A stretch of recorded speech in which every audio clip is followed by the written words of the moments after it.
Welcome into the light. Today we are shedding light on the 41-page criminal complaint out of the House of Horrors case from Wisconsin.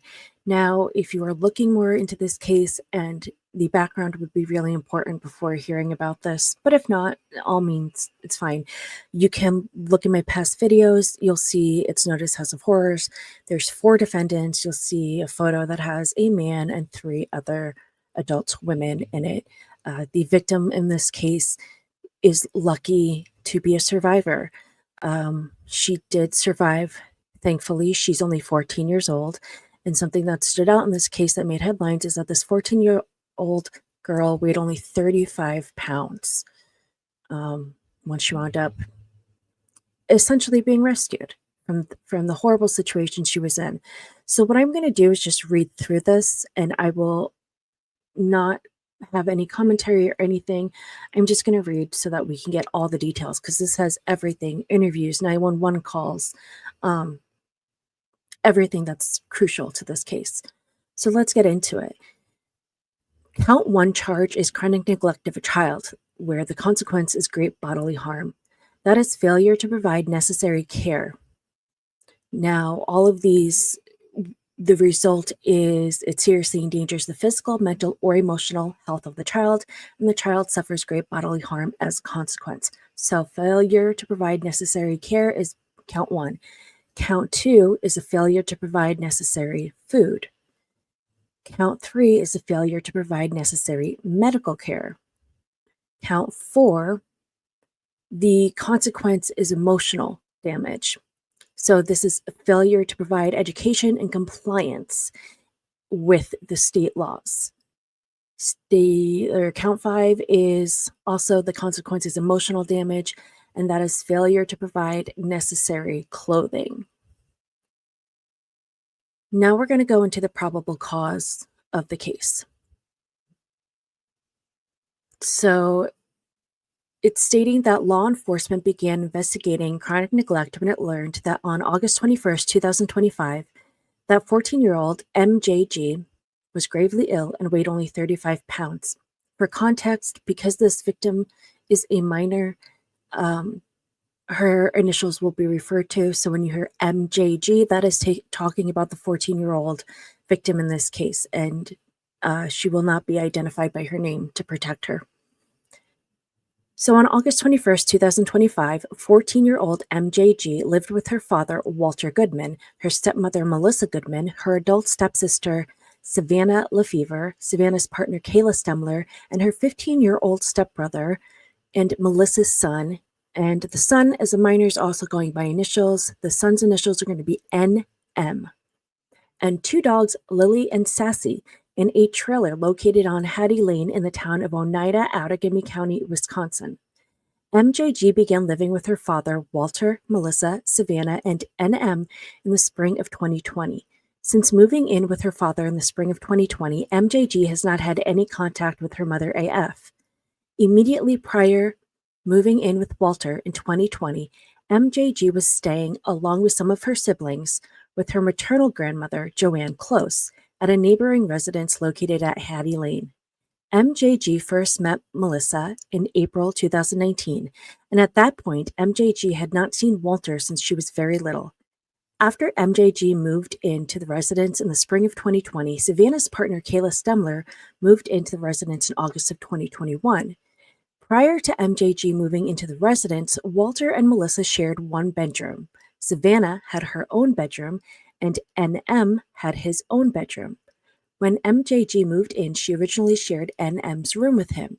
The room had bunk beds at the time, with MJG sleeping on the top bunk and NM sleeping on the bottom bunk.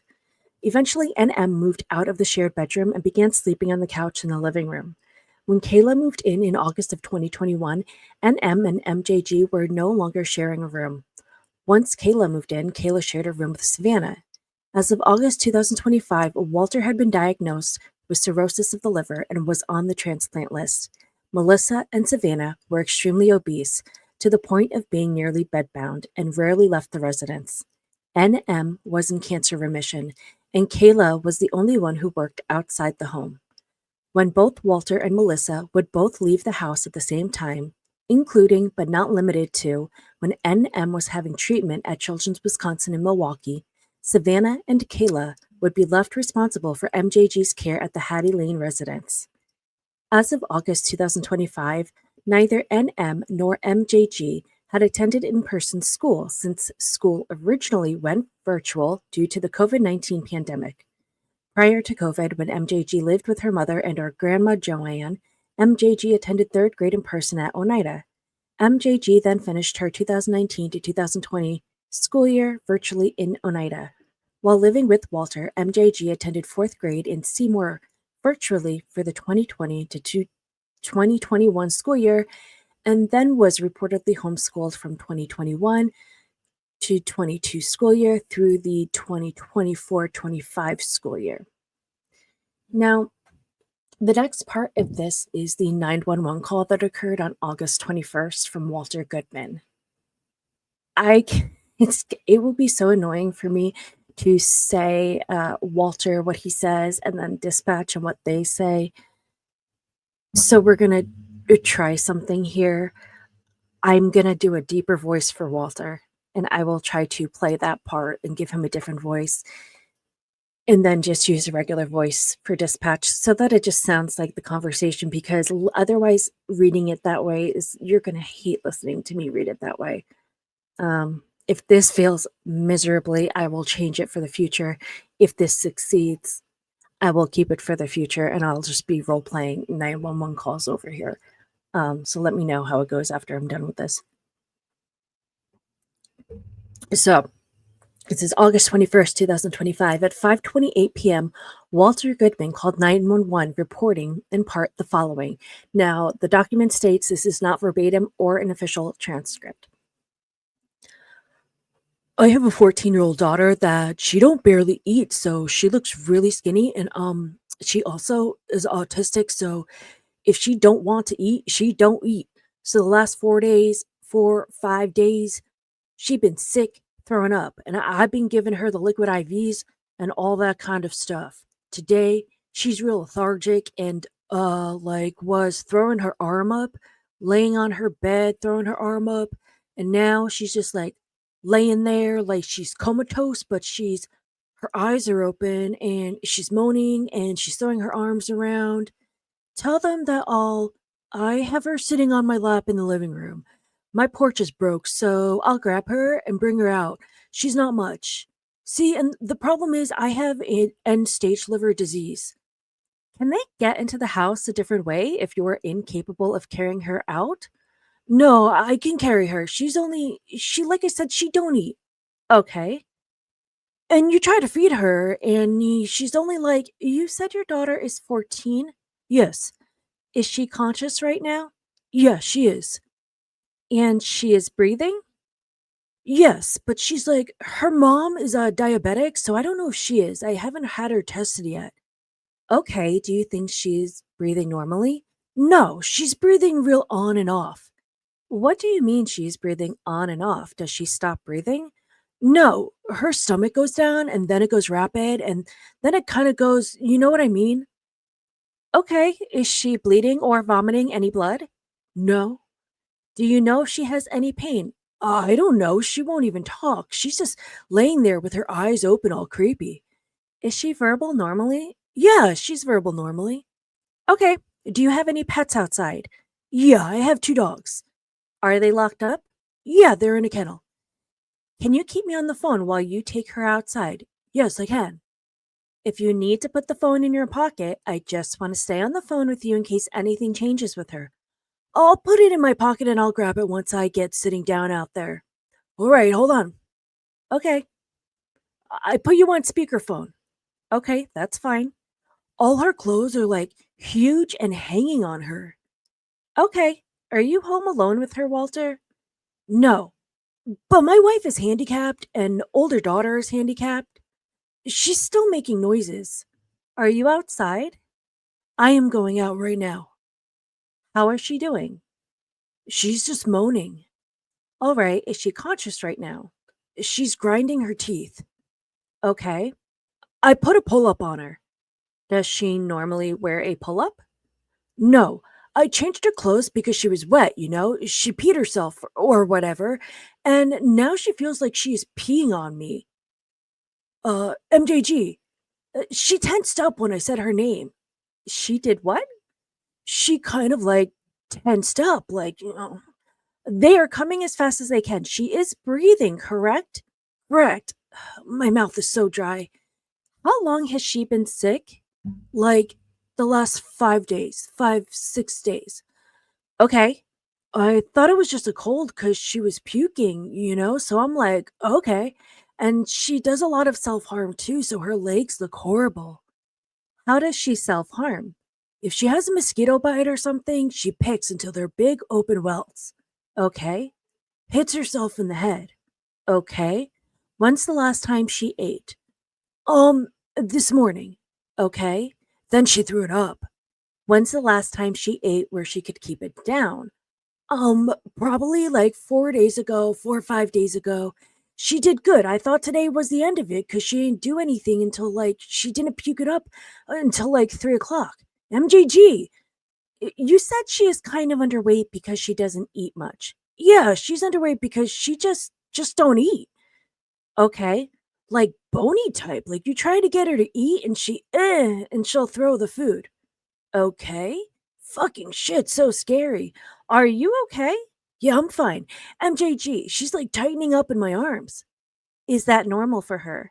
No, like kind of straightening, like stiff as a board. Okay. And then she goes back to being normal. Not normal, but you know what I mean? Is she awake right now? Her eyes are the same as the way I told you. Okay. Open, but not. I shine the flashlight. Her pupils are moving, but she's just not there. All right, they are almost there. Coming up highway right now. I don't know how far behind the ambulance is, and officers should be pulling up in a minute or two. Okay. Freaking shaking like crazy. She is shaking or you are? I am. Okay. Are your wife and other daughter sick? No, no one is sick in the house. Okay. My wife has kidney disease, and my oldest daughter, she's overweight. Bad. And she's got lung issues. Okay. Let me know when you see the officer. The officer is here. All right, I'll let you go. I need a little water after that. Next, we're going to go into the description of the scene from the first responders.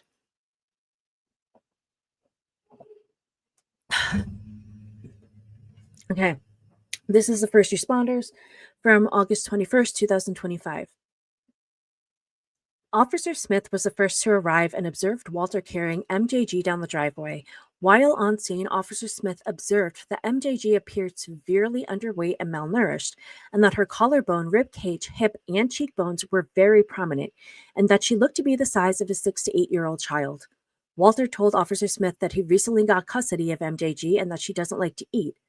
Walter reported that she had last been to a doctor approximately a year and a half ago, and that he stopped care due to the doctor being, quote, weird. Walter confirmed that no medical services came to the house for MJG and indicated that he does try to get her to eat and gives her insured drinks, but she usually refuses to eat. While on scene, Walter told Officer Smith that when MJG lived with her mom, she was abused and given sleeping pills. MJG was transported to St. Vincent Hospital in Green Bay. Walter rode in the ambulance due to his vehicles having flat tires. Officer Cletus Ninham arrived shortly after Officer Smith, at which time Officer Smith was assisting the first responders. Walter reported to Officer Ninham that MJG had been sick the last 6 days, and it was, quote, just throwing up, normal kid stuff, and that she lost weight like crazy. While on scene, Officer Ninham asked Walter where MJG's mother was, and Walter replied, quote, she's a whore. While Officer Ninham was speaking with Walter, Officer Ninham overheard a first responder ask Officer Smith to add the following to their medical sheet: sugar and glucose level 24 and temperature of 100.6 degrees. When Walter heard the sugar glucose level of 24, he said, holy shit. Officer Ninham asked Walter if MJG was on any medications, and he said, no, she's staying on any. She is not on any. Officer Ninham asked Walter, she's been like this how long? Walter responded saying, probably like the last hour. I thought, well, maybe that's what it was, is her sugar low. So I gave her a little bit of wild cherry Pepsi. and she swallowed it down. A first responder asked Walter if MJG had a history of diabetes. Walter said her mom does. It runs in her mom's side. Walter continued saying, "So I figured, well, I'll try that, see if that's what it was." Then she started doing like this with her eye. Walter further advised, "And she don't eat. She's autistic, like I said. It's horrible, man. I can't." Walter further indicated to Officer Ninham that he put a bucket in MJG's room because she was throwing up, and advised he has a camera in MJG's room due to her history of self-harm. We're now at the St. Vincent Hospital in the Green Bay Police Department. On August 21st, 2025, at approximately 10:52 p.m., Officer Huvelsmans of the Green Bay Police Department was dispatched to St. Vincent Hospital in Green Bay for a child neglect call. Upon arrival, he met with Margaret Berry, the registered nurse. Nurse Berry stated that she was working as a nurse at the hospital and was in charge of the care of MJG, who had been transported by ambulance from Hattie Lane, and that MJG was being transported by helicopters from St. Vincent's to Children's Hospital in Milwaukee, and that she was intubated. Nurse Berry reported to Officer Huvelsmans that MJG weighed 35 pounds. MJG also had a very large bruise on the right side of her forehead, had a blood sugar of 24, was also hypothermic and had pressure sores, and that there was no medical records for the last 5 years for MJG. Now we're going to go into the initial investigation. It lists everybody that they spoke with, and it says that medical staff informed them that MJG's diagnosis was severe malnourishment and advised there were concerns regarding organ failure. Dr. Reiter also advised the next 72 hours would be the most crucial for MJG's prognosis. August 22nd, 2025, this is contact with Walter at Children's Wisconsin. While at Children's Wisconsin, Brock, Yesenia, Sergeant King, and Investigator Wolfell spoke with Walter. Brock asked Walter to tell them about MJG, and Walter said MJG was 14 years old and autistic with the mentality of 4 to 6 years old. Walter said MJG was always the healthy one because she was never sick. That he got sole custody of MJG on May 1st, 2020. MJG's mother went to jail, and a CPS worker approached him about taking MJG, and he said, "Well, she's my daughter. Yeah, of course I'll take her." Walter said he was not aware of the issues MJG had, and said that he had found knives underneath her pillow due to being afraid of stuff that her mother did to her. Walter said MJG told him that her mother would give her sleeping pills. Walter said the little girl, quote, "don't sleep." Walter said MJG would sleep for an hour and then stay awake for 1 to 3 weeks at a time. Walter said he had to put a camera in MJG's room because she self-harms. Walter said MJG picks at herself and described her legs as, quote, horrible because of it. Walter said MJG will not eat if she doesn't want to, but that he will give her Pediasure when she doesn't want to eat. Walter indicated that he and Melissa would take turns sleeping in order to watch MJG. This Melissa's being his wife. Walter said in addition to the camera where he indicated that he purchased off Amazon approximately 5 years prior, he also had an alarm on her bedroom door. Walter said the camera beeps into his room, quote, when it moves and when it follows her.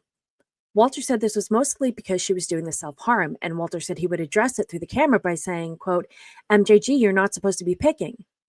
Investigator Wolfell asked Walter if, when he said that MJG would self-harm, he meant she was picking, and Walter said, yeah. Walter said when MJG would get mad at him, she would dig her nails into her leg until she bled. Brock asked Walter if he ever reached out for help or resources, and Walter said he tried with the CP Center. Walter said he had not brought MJG to the doctor because she was healthy. Walter recalled the last time she went to the doctor was a few years prior at a Bellin clinic in Howard.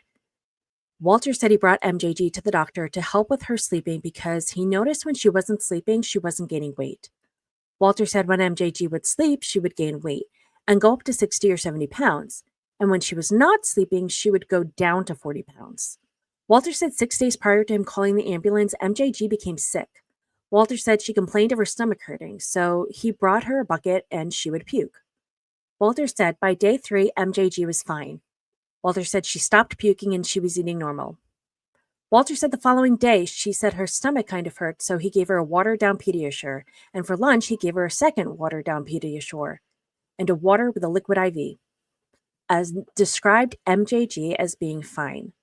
Walter said the day prior to the ambulance being called, MJG was feeling fine and, quote, looking normal, acting fine, like nothing was wrong with her.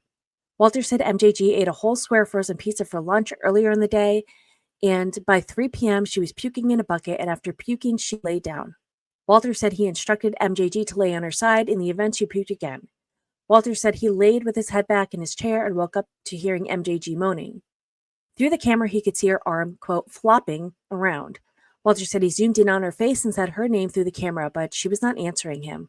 Walter said he could see that she peed her pants, so he grabbed her pants. Walter said he noticed MJG's eyes rolling back through the camera, so he said, quote, oh shit, and called 911. Walter said prior to the ambulance arriving, he was giving MJG sips of a wild cherry Pepsi. Walter said when he saw MJG's eyes rolling back, he remembered her mother was diabetic, so he thought giving her the Pepsi may help her. Brock informed Walter after a conversation with medical providers that it seemed as if MJG hadn't been eating for a while and was severely malnourished. Walter immediately said, quote, no, she's been eating. She eats every day. It's she don't sleep. Walter said MJG would eat anything, and her typical meals were 2 packages of Pop-Tarts for breakfast, and then said, quote, she typically don't eat in the morning, so he would give her a Pediasure the size of a soda can.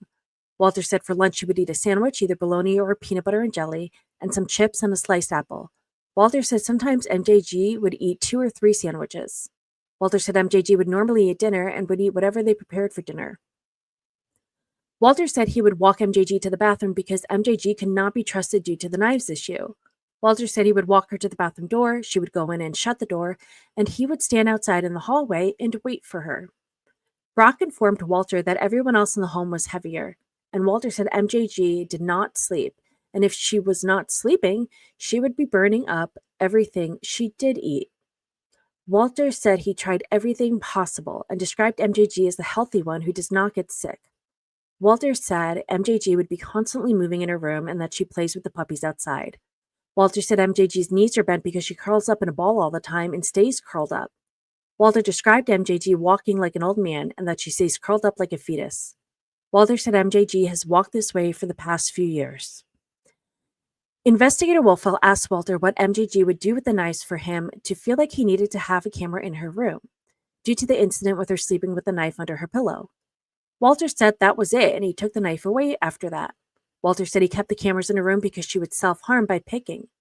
Investigator Wolfell asked Walter if MJG threatened herself or anyone else with the knives, and he said no, but that she did say a couple times that she would be better off dead. However, she did not have a knife when she said that. Investigator Wolfell asked Walter if he still had the cameras in her room, and if he could see in MJG's room right now, and Walter said yeah. Investigator Wolfell asked Walter if he could show her so she could best understand the perspective. Walter showed Investigator Wolfell the camera view on his phone and how he could zoom in. Walter again described how before calling 911, he zoomed in and could see MJG foaming at the mouth, moaning and flailing her arm. Walter indicated that he was enrolled in Oneida. I think that means the health insurance. Investigator Wolfell asked Walter if he utilized the Oneida Community Health Center.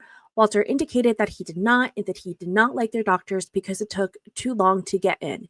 He confirmed that MJG had never been seen there while he had custody of her.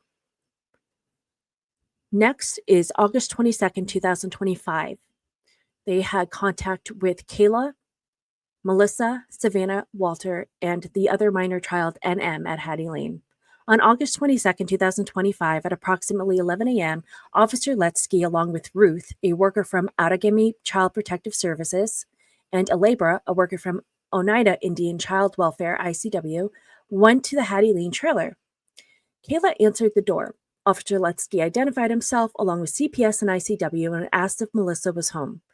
Kayla initially advised that Melissa was not home and that Kayla was the only one in the house, and that she last saw Melissa the prior day, August 21st, 2025. Kayla advised that she would try to reach Melissa and then close the door. A short time later, Kayla reopened the door, at which time she had Walter on FaceTime. Ruth from CPS asked Walter where Melissa was and advised that she needed to speak with Melissa, at which time Sam indicated that she was probably waking up and that she had kidney issues. Kayla said she would check Melissa's room to see if Melissa was in there. Sam advised that Melissa is bedridden and that he would contact her and see if she would be willing to speak via phone. Ruth advised that she needed to speak with Melissa in person. A short time later, Kayla exited the trailer and said that Melissa was getting dressed. While Kayla was outside, Ruth asked Kayla about her understanding of what had happened with MJG. Kayla advised that MJG had been sick for a week and was throwing up. Kayla went on to say that MJG had been losing weight rapidly, and since she's not sleeping, she doesn't gain any weight. Kayla advised that MJG would go 3 to 4 days without sleeping. Ruth asked if MJG is offered food and water, and Kayla advised MJG gets 3 meals a day. Ruth asked what MJG eats, and Kayla advised she would eat Pediasure sandwiches or leftovers from whatever was prepared. Kayla advised that MJG threw it up. Kayla advised MJG was abused by her mom and gave her 6 to 8 sleeping pills regularly. Walter, who was still on FaceTime, advised that MJG has autism and will refuse to eat. Walter went on to state that he will give MJG Pediasure because she thinks it's milk. Walter advised he gives her breakfast, lunch, and sometimes dinner if she'll eat it. When Ruth questioned Walter that MJG's weight doesn't match 3 meals a day, Walter advised that because MJG doesn't sleep and she burns up all her energy. Ruth then asked Walter if he noticed MJG wasn't eating and was losing weight. Why didn't he call the doctor?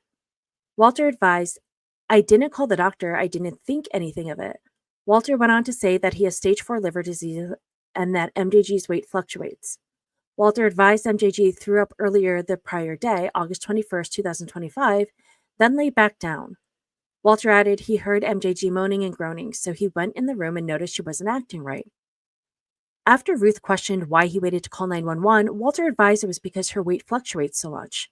Walter advised that he has a scale that goes up to 800 pounds. Ruth questioned whether MJG could walk to the scale, and Walter advised that MJG was walking and talking fine yesterday and then dropped. Walter advised at the beginning of last month, July, MJG weighed 70 pounds. He advised that her weight started declining because she wasn't sleeping, but added that she would gain the weight back and then lose it again. When Ruth advised Walter that MJG should have been seen by a doctor, Walter admitted that MJG should have been seen by a physician. While Walter was talking to Ruth, Melissa came to the door. She appeared to have limited mobility and to be significantly obese. Melissa advised MJG threw up in the morning, but that she thought it was because MJG ate too fast or that MJG caught a bug. Melissa advised MJG was going to lay down, and when she got up, Walter checked on her and noticed she wasn't right. Ruth advised that she needed to go into the house to see where MJG slept. Before going into the house, Walter advised Ruth that MJG's bed was on the floor due to MJG breaking the bed frame. Ruth questioned Melissa about MJG's weight, and Melissa advised that MJG would lose the weight, but that it was slowly, and then added she would gain the weight back. Melissa stated MJG came to them as a petite girl.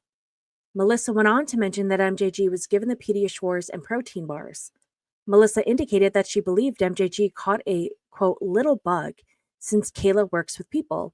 Melissa advised that MJG got very sick, and that's when Walter thought about taking her in. Melissa stated, quote, looking back now, we probably should have taken her in. When Ruth questioned Melissa about MJG not acting like herself, Melissa advised they had talked about taking MJG in, but added that MJG likes to fib and say things are wrong with her. Melissa advised when MJG got sick, they decided they were going to watch and see what was going on because she was acting normal, except that she was losing weight.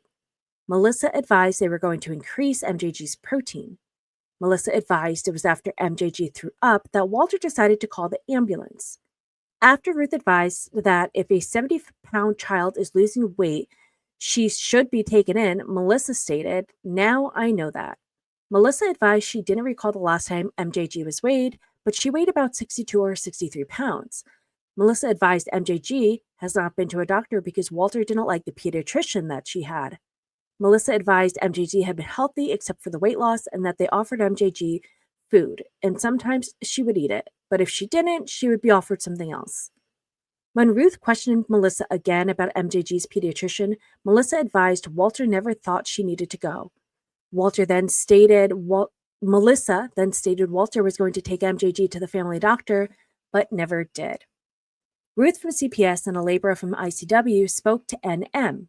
Again, NM is the other minor child in the home.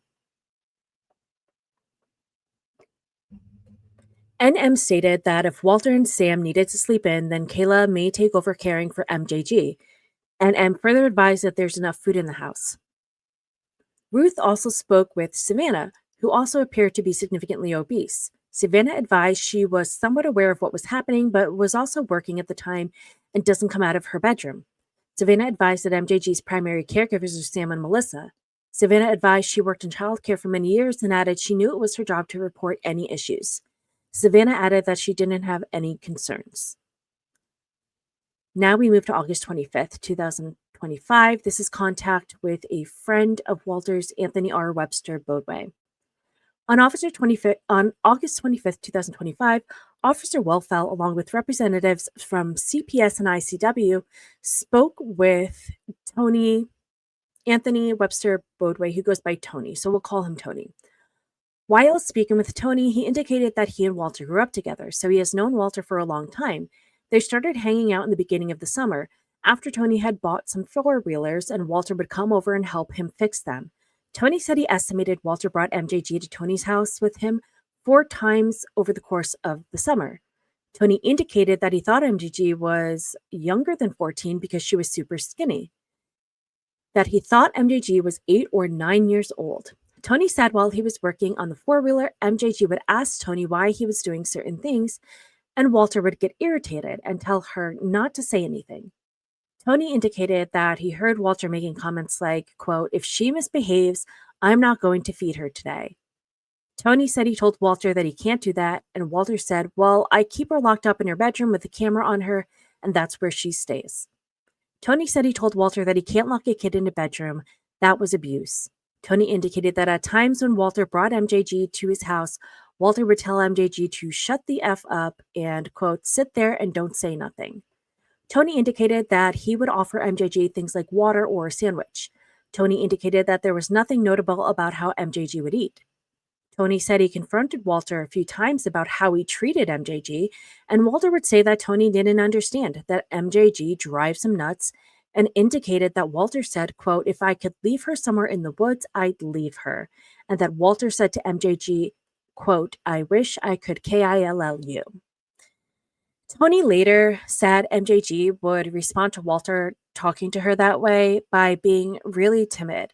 Tony also said Walter told him that he would catch MJG digging in the garbage, and Tony said, "Well, hello, you're taking food away from her. She has to eat."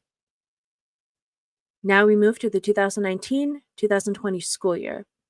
Officer Edward Metoxen has been the public school liaison officer at the Oneida Nation Elementary School since 2016.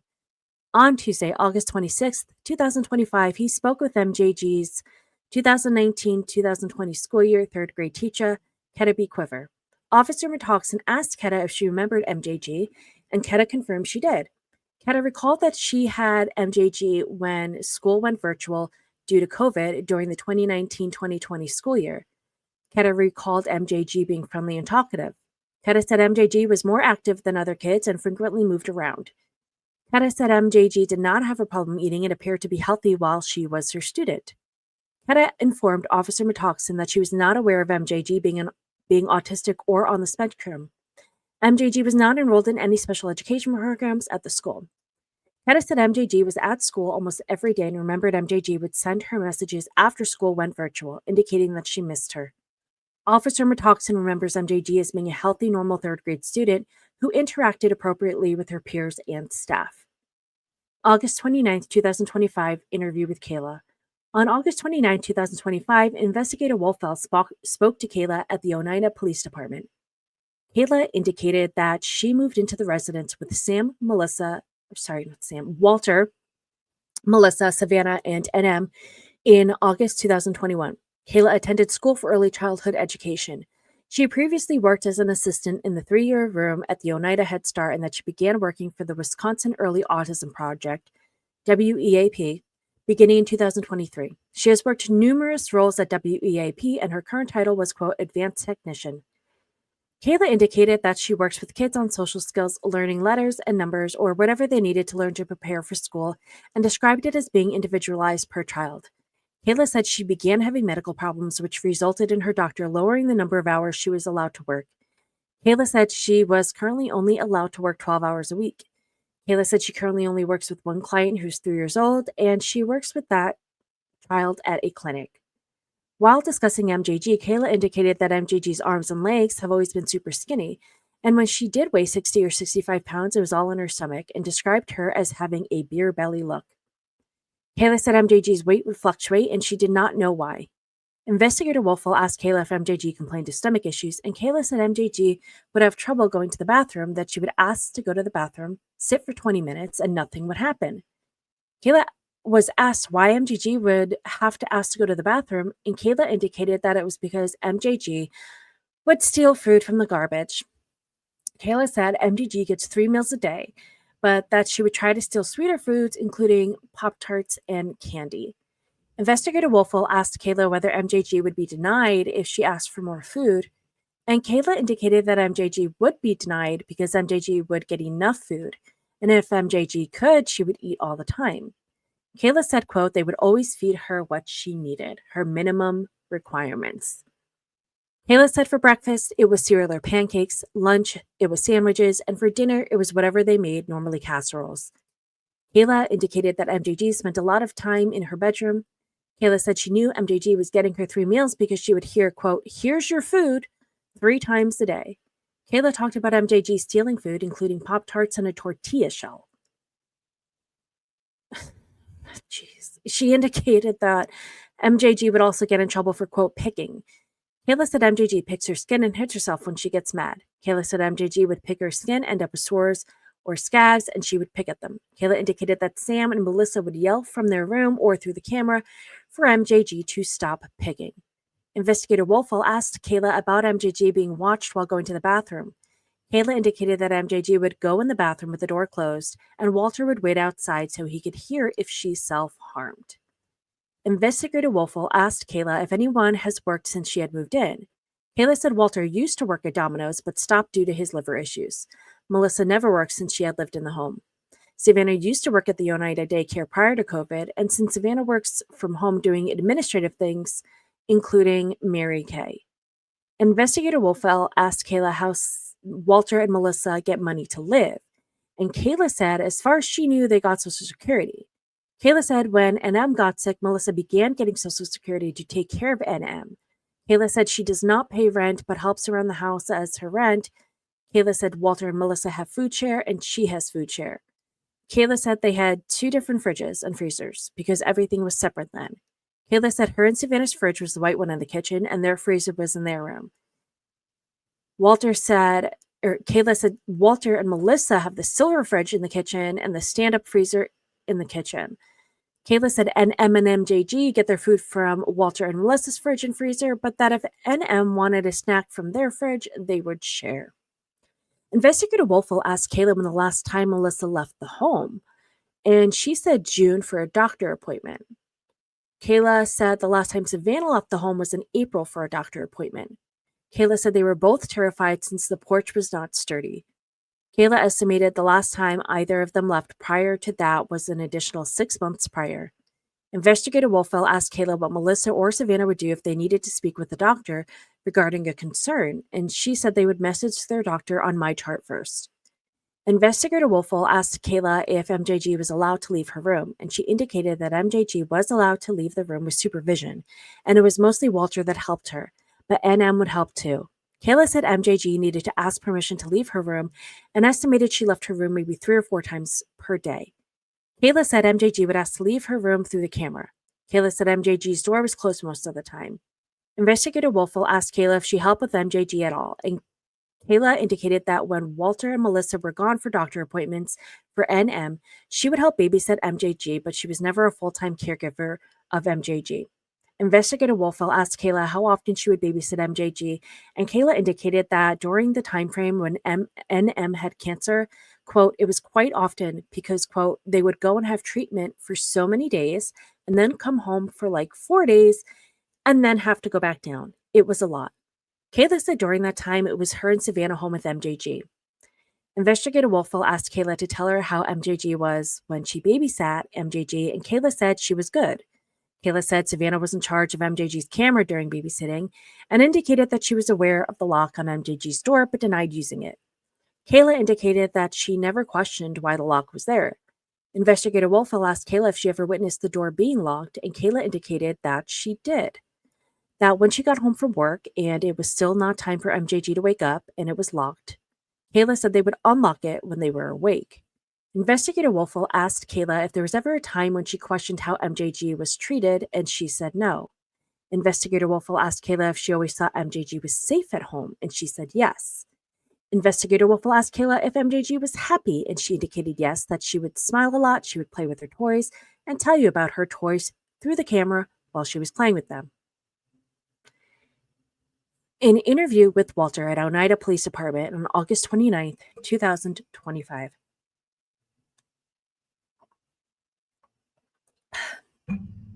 Sorry, water break. On August 29, 2025, Investigator Wolfell interviewed Walter at the Oneida Police Department. Walter reported that he knew MJG's mom, AF, in high school and that they reconnected in 2009 and started dating. They were in an on and off again relationship when in 2010, after not speaking for about a month, AF called him and told him she was pregnant and that he was the father. He questioned how AF knew he was the father since AF, quote, F's all these guys. And AF told him it was because she knew the timeline. Walter said he told AF to let him know when she got closer. Walter moved to Tennessee and then subsequently moved back sometime after MJG was born. AF would bring MJG over to his house, and he first met MJG when she was about 3 to 4 months old. Walter said he told AF she needed to get the paternity done, so he was, quote, not sitting here wasting my time on someone else's kid. Walter said AF had given MJG her boyfriend's last name, and when he got custody of MJG, he changed her last name to Goodman. Walter reported that in addition to MJG, he had 3 other children who are all now adults, but that he only communicates with one of them and has not seen any of them in years. The last time he saw them was during a court date when they got their names changed. Walter reported that prior to that, there was a period of time when he was dating a girl named Dana. He didn't remember Dana's last name, when he had MJG regularly.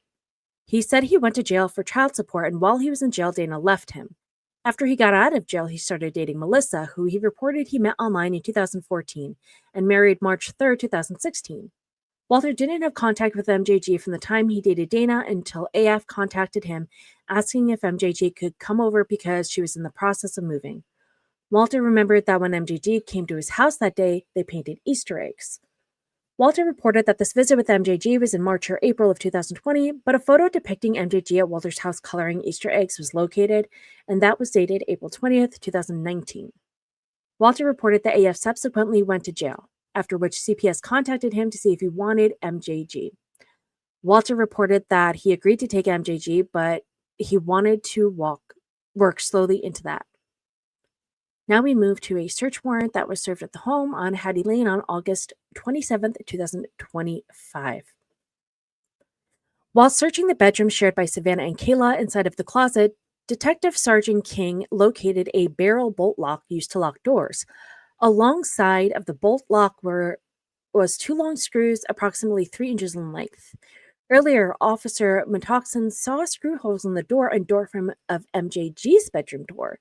After finding the bolt lock, Investigator Wolfell and Officer Metoxen held up the bolt lock to the holes on MJG's door and observed that the 4 holes on the bolt lock matched the screw holes on the door.